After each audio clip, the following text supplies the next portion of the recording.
बिस्मिल्लाहिर्रहमानिर्रहीम अल्लाहुम्मा सल्ली अला मुहम्मद व अला आलि मुहम्मद व बारिक वसल्लिम अलैहि। डियर स्टूडेंट्स, आज बेटा लेक्चर में वेपर प्रेशर का टॉपिक हम डिस्कस कर रहे हैं। बहुत इम्पोर्टेंट टॉपिक है। तो ये एक सिलसिला है टॉपिक्स का। देखें कि वेपोरेशन, अब वेपर प्रेशर, फिर इससे अगला जो टॉपिक होगा वो बॉइलिंग पॉइंट। ये तीनों टॉपिक आपस में लिंक्ड हैं। तो चलें वेपर प्रेशर को पहले डिफ़ाइन करते हैं। दी प्रेशर एक्सर्टेड बाई, ये लाइंस आपकी किताब में लिखी हुई हैं, ब्लू लाइंस। अगर आप पेज जो है वो अपनी किताब का देखें, पेज 89, तो उसमें जो है क्या जी, the pressure exerted by vapours of liquid in equilibrium with the liquid at a given temperature. Liquid के वेपर्स जो लिक्विड से पैदा हुए हैं एवेपोरेशन के नतीजे में, अगर वो अपने ही लिक्विड के ऊपर जो प्रेशर एक्सर्ट करते हैं, जब वो अपने ही लिक्विड स्टेट के साथ इक्विलिब्रियम में होते हैं, तो उस प्रेशर को हम क्या कहते हैं? Vapour pressure. दो बातें हैं, ज़रा ख्याल रखिएगा। वेपर प्रेशर किसका प्रेशर है? Pressure exerted by vapours. किसके वेपर्स? लिक्विड के अपने। ठीक हो गया, ये एक बात हो गई। When these vapours are in equilibrium with its own liquid, अपने ही लिक्विड के साथ जब वो इक्विलिब्रियम में है। ये इक्विलिब्रियम वाली क्या बात हुई? बात ज़रा ज़हन में रखें। वेपर्स क्या होते हैं? देखें, वेपर्स क्या होते हैं? गैशियस स्टेट होते हैं, ऐसे ही है ना जी। वेपर्स क्या होते हैं? Gaseous vapours.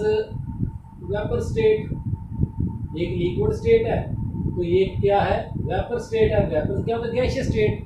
तो वो प्रोसेस जिसमें लिक्विड्स वेपर्स में तब्दील होते हैं, उस प्रोसेस को हम क्या कहते हैं? एवेपोरेशन।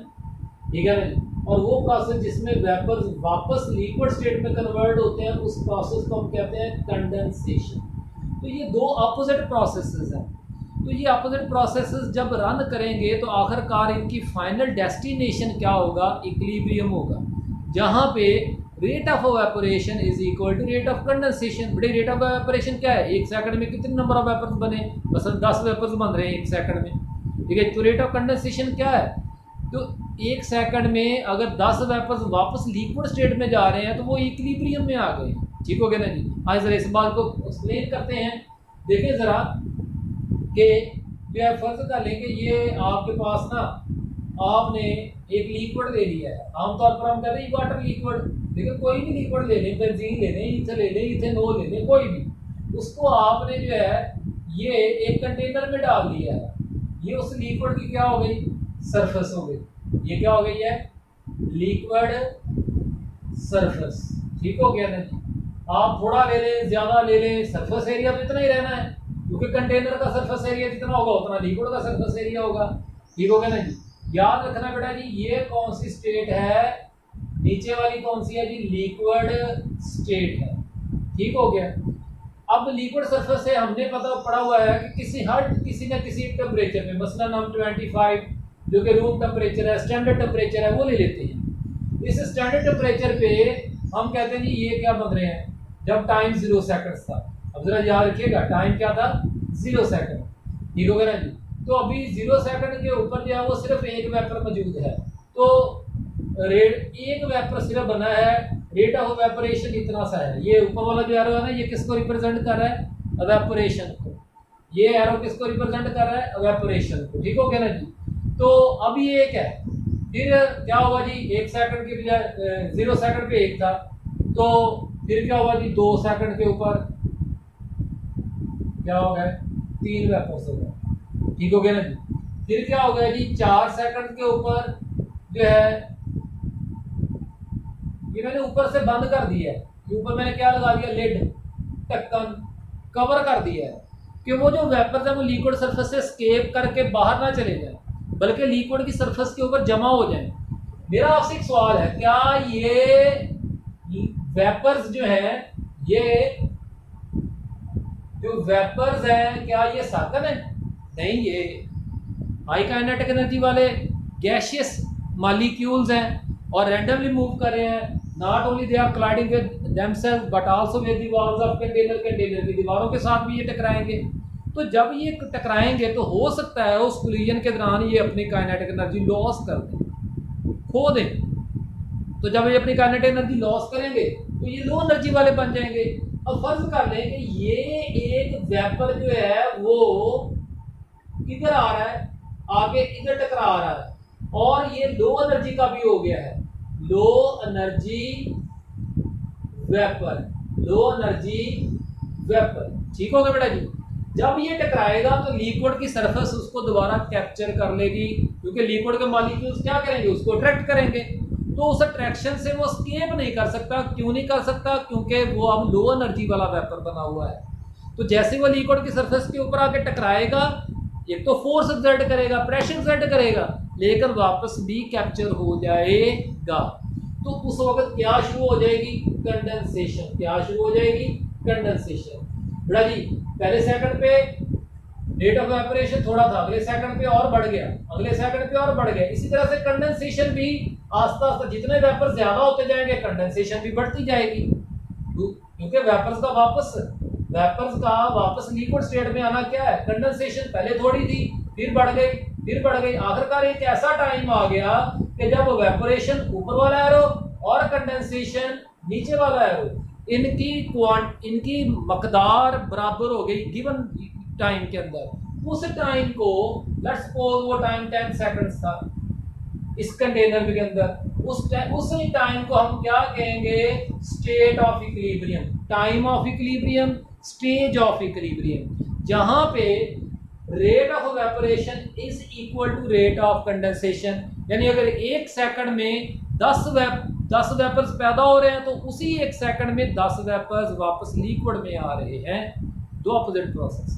हमेशा बेटा जी कोई भी अपोजिट प्रोसेसेस हो ना जी, वो हमेशा किस स्टेट पे जाते हैं? वो लाजमन कंडेंसेशन इक्विलिब्रियम पे जरूर जाते हैं। उनकी फाइनल डेस्टिनेशन यही है। तो बेटा जी अब वेपर प्रेशर की फिर डेफिनेशन एक दफा पढ़ते हैं। The pressure exerted by vapours of liquid के वेपर्स जो लिक्विड की सरफेस पे प्रेशर एक्सर्ट करेंगे in equilibrium with the liquid, जब वो अपने ही लिक्विड के साथ एक खास टेम्परेचर पे जब वो इक्विलिब्रियम में होते हैं अपने ही लिक्विड के साथ। तो इसलिए इसको हम कहते हैं, अब इक्विलिब्रियम क्या है? Stage when the rate of evaporation is equal to rate of condensation is called equilibrium और dynamic equilibrium.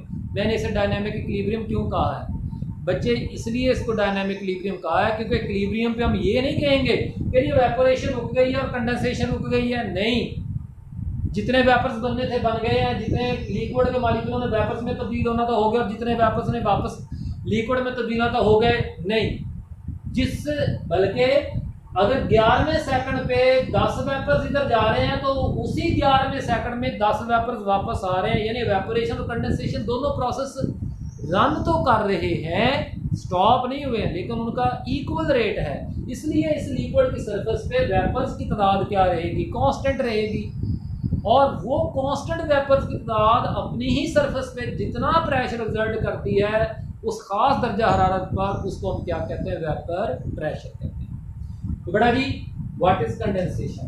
Reverse of evaporation is called condensation, opposite process of evaporation is called condensation. समझ आ गई बात? और spontaneous conversion of vapours back to their liquid state is called condensation. इसको भी condensation कह देते हैं जी। कोई उर्दू में कहते थे हमले कसीफ कह देते हैं। बहरहाल आपको उर्दू नहीं याद करनी, आपको अंग्रेजी याद करनी। चले बेटा जी, तो अब जरा आपकी किताब में ये सारी बातें कैसे लिखी हुई हैं, एक्सप्लेनेशन से शुरू करते हैं। ठीक है ना जी। When the molecules of a liquid leave the open surface they are mixed up with the above the liquid. लेकिन मैंने तो लिक्विड की सरफेस को कवर कर दिया था लिड के जरिए से, ढक्कन लगा के। ठीक है ना जी।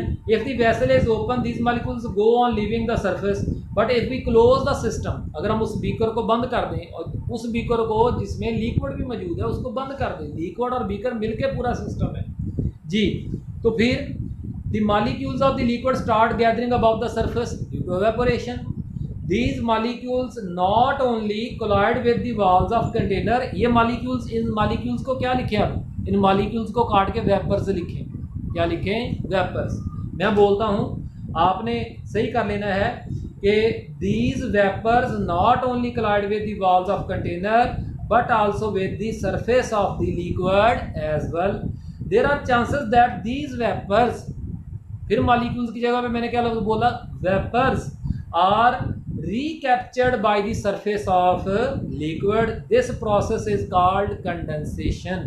इतनी लंबी डेफिनेशन आपने याद नहीं करनी, ये एक्सप्लेनेशन है, डेफिनेशन मैंने आपको ये नोट करवा दी है. Reverse of evaporation is called condensation, या the spontaneous conversion of vapours back to their liquid state is called condensation. अच्छा बेटा जी, अब आगे चलते हैं. तो अब बेटा जी क्या शुरू हो गया, this is the two processes. यहाँ से हेडिंग बना लें इक्विलिब्रियम. हेडिंग क्या बना लें, इक्विलिब्रियम. अपनी किताब पे द टू प्रोसेसेस के ऊपर हेडिंग क्या बना लें, इक्विलिब्रियम. व्हाट इज इक्विलिब्रियम बना लें, चले ये बना लें, कोई मसला नहीं है. व्हाट इज इक्विलिब्रियम बना लें जी.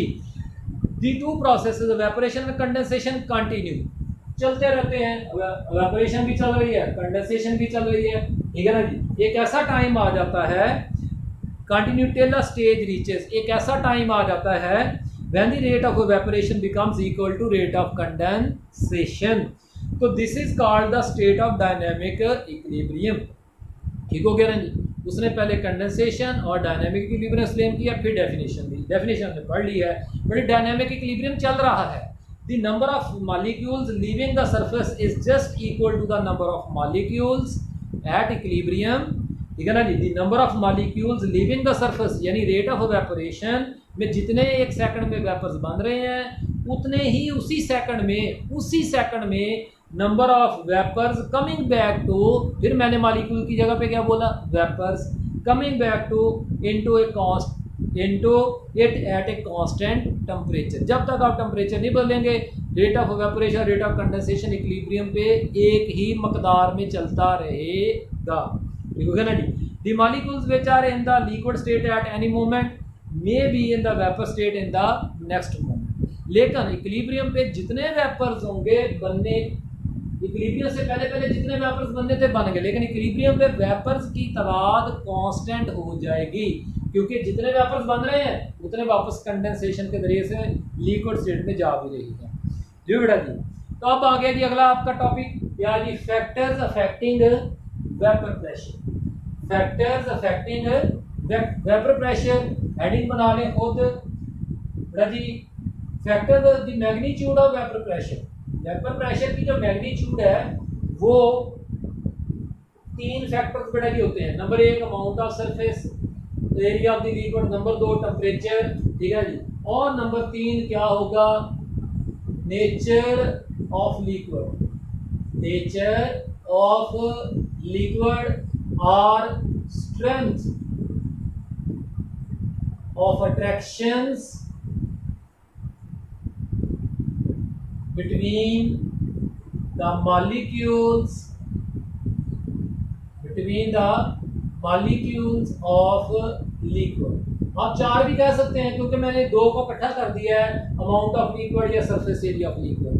इस पे वेपर प्रेशर, किसी भी लिक्विड का वेपर प्रेशर ना उसकी अपनी अमाउंट पे डिपेंड करता है ना सरफेस एरिया पे. क्यों जी? It is independent.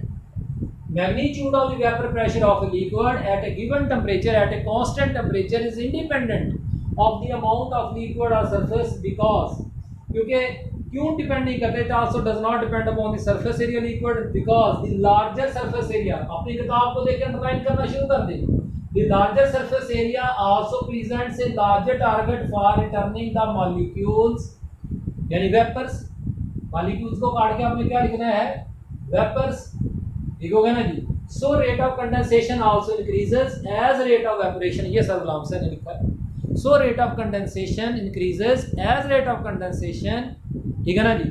So rate of condensation increases as rate of evaporation, क्योंकि अगर आप किसी लिक्विड को ज़्यादा मकदार में लेते हैं तो हो सकता है उसका सरफेस एरिया भी बढ़ जाए. तो भाई जितने वेपर्स ज़्यादा ऊपर को जाएंगे उतने ही वेपर्स के वापस आने के चांसेस भी तो बढ़ेंगे ना जी, यानी कंडेंसेशन के भी. तो इसलिए बेटा जी अमाउंट ऑफ लिक्विड या सरफेस एरिया ऑफ लिक्विड बढ़ाने से वेपर प्रेशर नहीं बढ़ता. चलें ठीक हो गया. अब बेटा जी दूसरा फैक्टर है जी टेम्परेचर. अब बेटा पहले मेरी बात को समझ लीजिएगा, क्योंकि आपकी किताब में ये 4 पॉइंट्स नहीं है.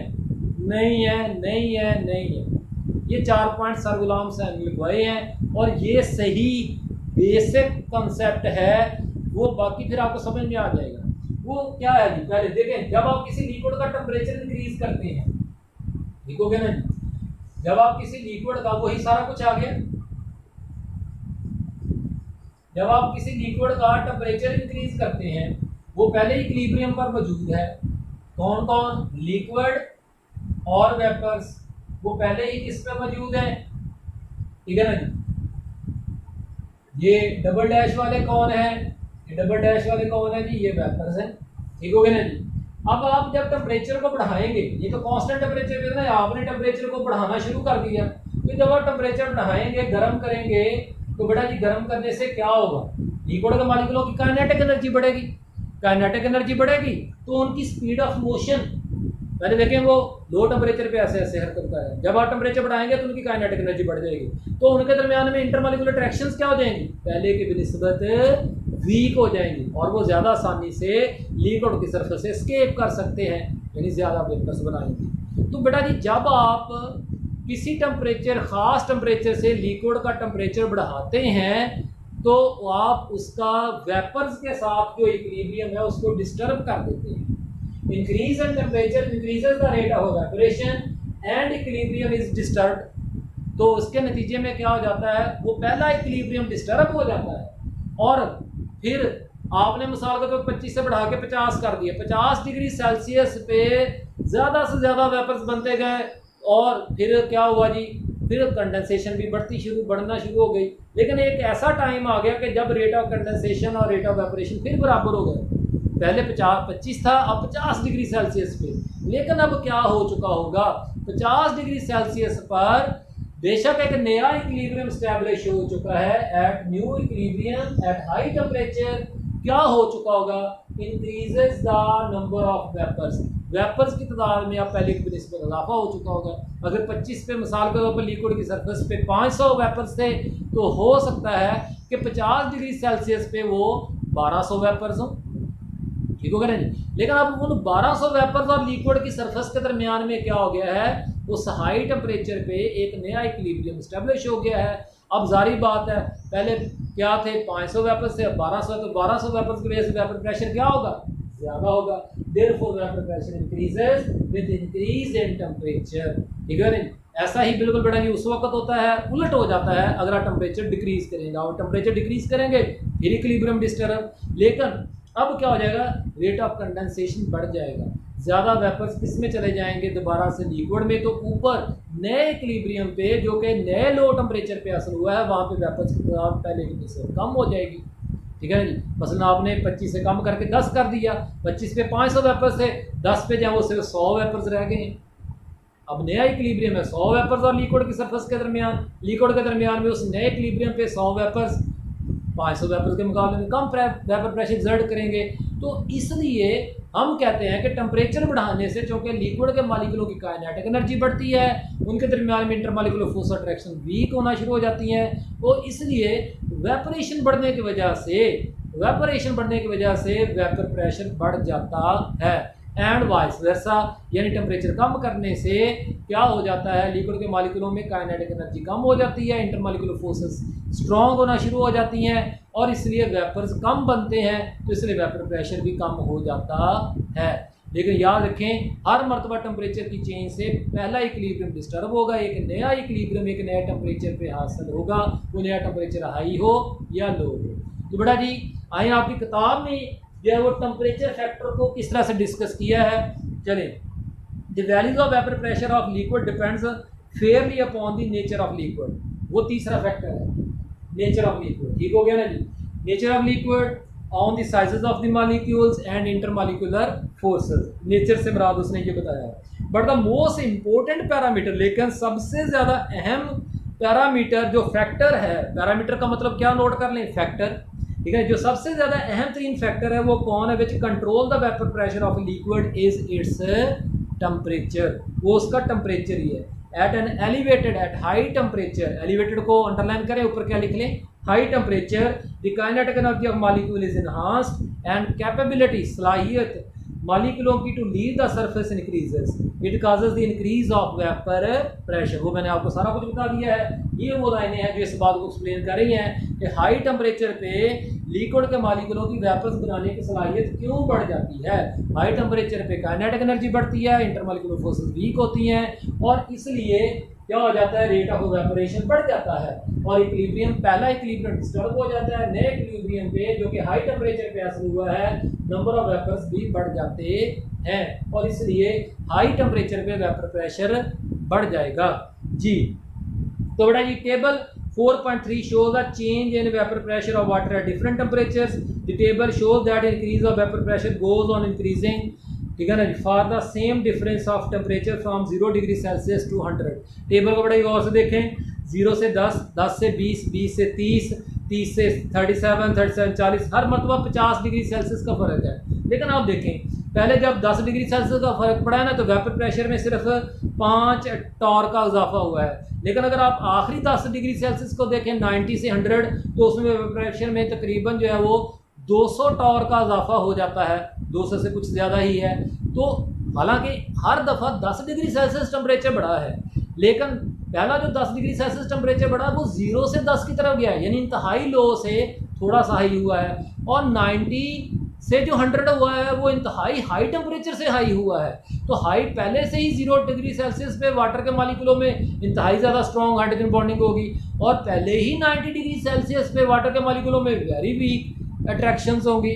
तो इसलिए जब आप पहले 0 से 10 करते हैं तो वो स्ट्रॉन्ग अट्रैक्शंस को तोड़ने में वो 10 डिग्री सेल्सियस के लिए जो हीट एब्जॉर्ब की गई वो काफ़ी नहीं थी, इसलिए वेपर प्रेशर में थोड़ा सा इजाफा हुआ।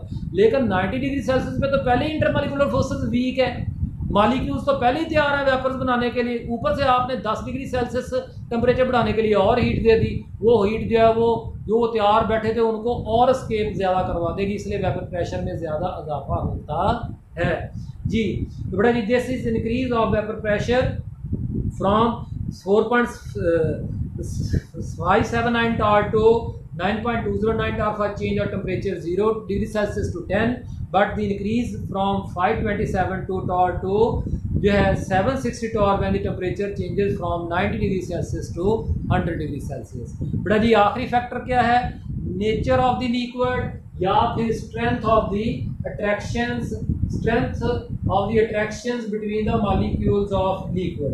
तो the difference in the strength of liquid, अगर वो लिक्विड डिफरेंट लिक्विड्स डिफरेंट एक ही जैसे टेम्परेचर पे पड़े हों लेकिन डिफरेंट लिक्विड्स हों, कोई एक इथेनॉल हो, एक वेपर गैसोलीन हो, एक वाटर हो, एक ग्लिसरॉल हो, तो उनके वेपर प्रेशर मुख्तलिफ होंगे क्योंकि उनमें वेपर्स बनाने की सलाहियत एक जैसी नहीं है, उनमें अट्रैक्शंस एक जैसी नहीं है जी। The stronger the intermolecular forces lower the vapour pressure, इसको अंडरलाइन कर लें, स्ट्रॉन्गर वेपर प्रेशर और इंटरमॉलिक्यूलर फोर्सेस की स्ट्रेंथ जो है इसमें स्ट्रेंथ ऑफ अट्रैक्शंस में क्या है, इनवर्सली रिलेशन है स्ट्रेंथ ऑफ फोर्सेस, इसके दरमियान में इनवर्स रिलेशन है, ये लाइन अंडरलाइन कर लें। Stronger intermolecular forces lower the vapour pressure.